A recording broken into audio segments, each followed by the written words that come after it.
नमस्कार। आज हम सब मिलकर एक ऐसे रहस्य की गहराइयों में उतरने वाले हैं जो सदियों से, युगों से चला आ रहा है।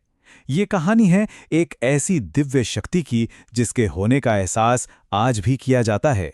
जानते हैं, ये सिर्फ एक लाइन नहीं है, ये वो विश्वास है जो हमें उस अदृश्य शक्ति से जोड़ता है।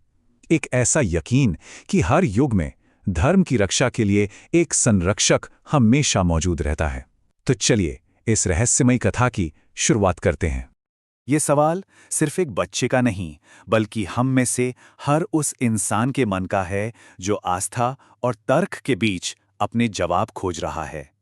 क्या सच में पवन पुत्र हनुमान आज भी इसी धरती पर वास करते हैं?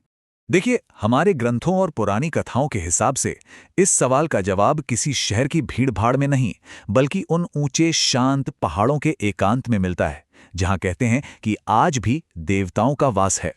जी हां, गंधमादन पर्वत। यही वो जगह है जिसे कलयुग में बजरंगबली का निवास स्थान माना जाता है। और ये कोई सिर्फ लोक कथा नहीं है, इसका जिक्र हमारे प्राचीन ग्रंथों में भी मिलता है।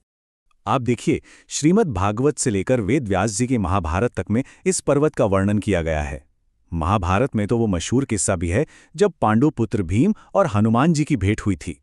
वो इसी जगह से जुड़ा है जहां पवन पुत्र ने भीम का सारा घमंड तोड़ दिया था।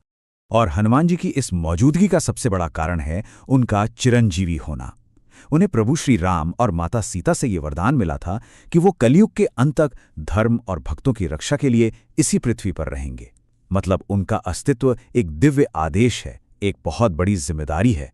तो सवाल ये उठता है कि अगर ये जगह इतनी पवित्र है, इतनी जागृत है, तो क्या वहां तक पहुंचना आसान होगा? नहीं, बिल्कुल नहीं। ये यात्रा सिर्फ शरीर की नहीं होती, ये तो आत्मा की यात्रा है। आज ये इलाका तिब्बत के हिस्से में आता है और यहां पहुंचने के 3 बहुत ही मुश्किल रास्ते हैं। ये कोई टूरिस्ट ट्रिप नहीं है, बल्कि एक बहुत कठिन तीर्थ यात्रा है, जिसे सिर्फ वही पूरा कर सकता है जिसका विश्वास अटूट हो और संकल्प मजबूत हो। और ये जगह कितनी पवित्र है, इसका सबूत भी यही है। माना जाता है कि इसी पर्वत पर भगवान राम अपनी वानर सेना के साथ युद्ध की योजनाएं बनाया करते थे। और कहते हैं कि उनके चरणों के निशान आज भी वहां मौजूद हैं, जो उस दिव्य युग की गवाही देते हैं। लेकिन देखिए, इन भौतिक सबूतों से भी कहीं बड़ा इस पर्वत का असली रहस्य है आध्यात्मिक अनुभव में। और यह अनुभव सबसे ज्यादा तब होता है जब भक्ति अपनी चरम सीमा पर होती है, यानी रामनवमी के पावन अवसर पर।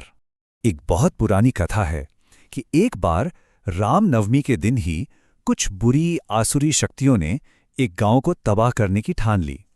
उन्हें लगा अब भक्तों की रक्षा करने वाला कोई नहीं है। और फिर जिसका डर था वही हुआ।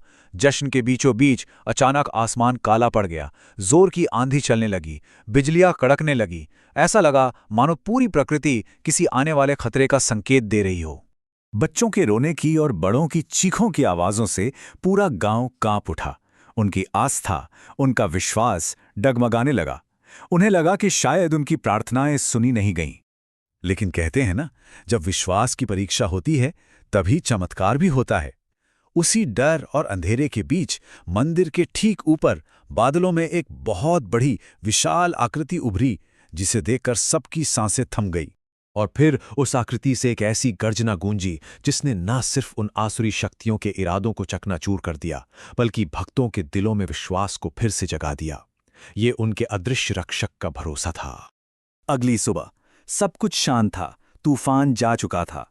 लेकिन सवाल अभी भी वही था, क्या वो सब एक वहम था या सच में उनके रक्षक खुद आए थे?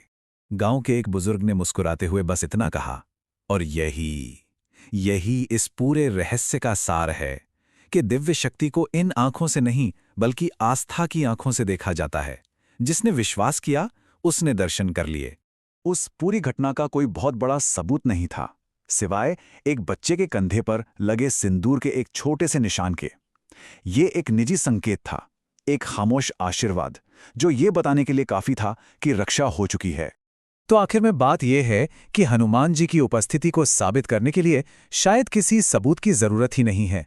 ये तो एक एहसास है, एक विश्वास है कि जब भी कोई भक्त संकट में होता है तो उसका वो अदृश्य रक्षक हमेशा हमेशा उसके साथ होता है। अगर ये विश्लेषण आपको अच्छा लगा हो तो हमारे चैनल से जरूर जुड़ें और इस दिव्य कथा को अपने बच्चों और प्रियजनों तक भी पहुंचाएं, ताकि हमारी आने वाली पीढ़ियां भी इन अमर कहानियों को जान सकें। जय श्री राम, जय श्री बजरंगबली।